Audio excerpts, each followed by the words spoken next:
everybody, welcome to, happy Thursday I guess, and welcome to our quick cook session today. My name is Kelly and I am one of the recreation coordinators at King Campus. Thanks everybody for joining me today from my home here in Newmarket. Today I am going to show you how to cook Italian wedding soup. It's one of my kids' favorites, and soup is probably one of my favorite things to cook in the winter. I cook lots of different kinds of soup. But today is Italian wedding soup. It's super easy and it's something that you guys definitely could do if you choose. So I'm also joined by two golden retrievers who are milling around hoping I drop something. So if you happen to see them jump into the frame, they are here with us as well. So Italian wedding soup. Couple ingredients that you need. I've chopped up a lot of this stuff already. So you need a lovely yellow onion all chopped up, it's diced up. I have also diced up some celery and some carrots. I am using today some low sodium chicken broth. So a little less salt in our diets might be great. And you also put in some teeny tiny pastas as well. And you can, if you're really adventurous, you can make your own meatballs, but I like to make things a little quicker. And I buy the Italian store-bought meatballs and I make them into tiny ones that I can cook quickly in my pan. So to get started, I've started to pre-cook a couple things because obviously it's quick cooks, so you don't want to spend your afternoon on here with me. So I've already started my lovely teeny tiny meatballs that are cooking away here. I'm going to turn them up a little bit. So they will cook for probably about 10 minutes with some olive oil in your pan. So I'm going to get those cooking. There. And then I'm also going to use a lovely stock pot that's large enough to hold lots of soup that you and your family or yourself can enjoy over a couple days. Thanks everyone for waving at me. So in there we're going to add my giant Costco olive oil here. So probably about 2 or 3 tablespoons, but also after this we post the recipe online and the instructions should you want to make it on a cold winter day. So we'll turn that on. And in my stock pot I'm going to, I guess the fancy word is saute the onions. And also my lovely diced celery. And the carrots.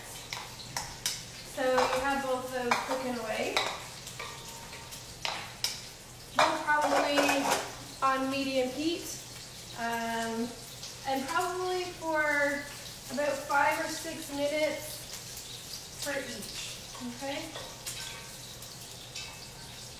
Put that away. So some other great soups that I like to make, a butternut squash soup is very easy as well, and a roasted tomato soup with grilled cheese sandwiches is fantastic on a wintry day. So, and they're nice and easy because you can actually put your servings in mason jars in your fridge should you want to have them, or you can actually freeze soup in a container for a later date, so that would be super great as well for leftovers, so you can make it for multiple meals.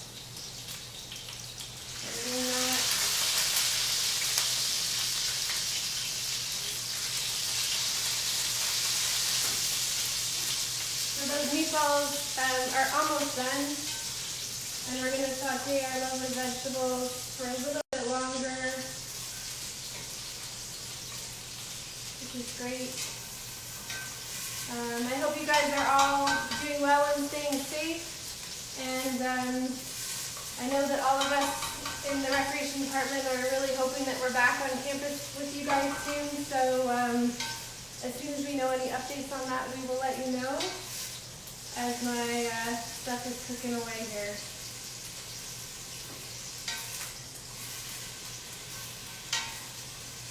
Almost ready. So once your vegetables are soft enough for soup and your meatballs are cooked, you are actually going to cook them for a little bit longer. But I'm going to now add our low sodium chicken broth into my lovely pot here.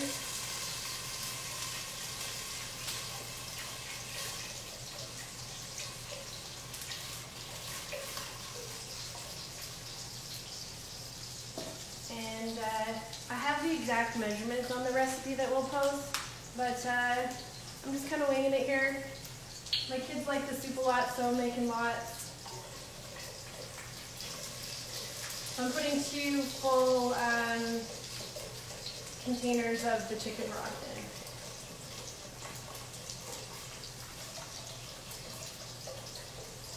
in. Great, those over there.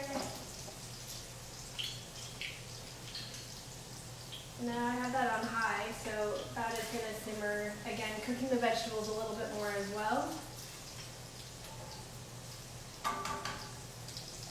Then we're going to add in our lovely meatballs in here.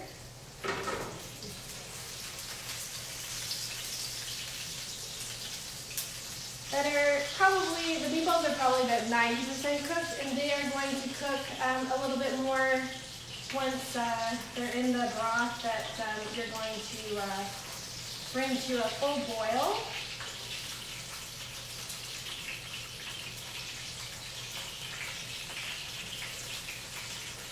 And then be careful not to burn yourself with the grease, as I apparently am.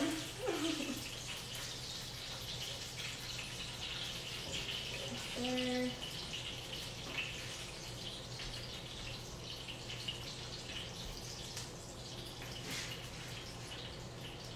Alright, so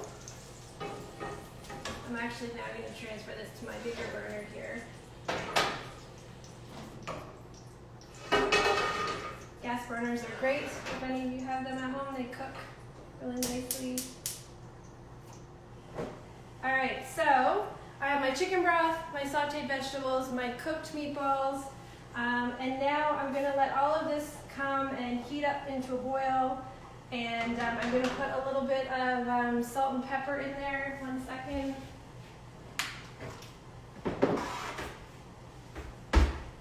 I'm back. Going to put some pepper in the lovely soup. And some salt.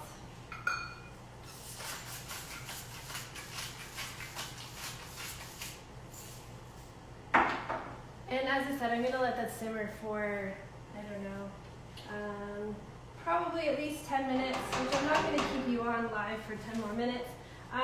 But the next couple steps would be, we have our lovely teeny tiny pasta here. I'm going to put 2 cups of that in once I've let my soup boil for 10 minutes to season all together. Put my pasta in for another 5 minutes, and then it's pretty much ready to serve. And when you serve your soup, you can sprinkle some lovely Parmesan on top, as well as I like to put some baby spinach in. I break the end off, and I put some baby spinach in just a couple minutes before I'm about to eat the bowl, and it gets all nice and soft. My kids hate spinach, so I don't put it in the whole thing of soup, or else they would not eat it. So spinach after if you like, topped with Parmesan, and it is definitely a great winter soup to enjoy. And as I said, the leftovers can be kept in the fridge for a couple days, or you can freeze the soup in a container and have it at a later date. So that is Italian wedding soup in our live version of Thursday Quick Cooks. Thanks for joining me today, and as I said, we will post the instructions and pictures of the final product. Hopefully you think it's as great as I do. And we will see you hopefully soon. Bye everybody. Have a great afternoon.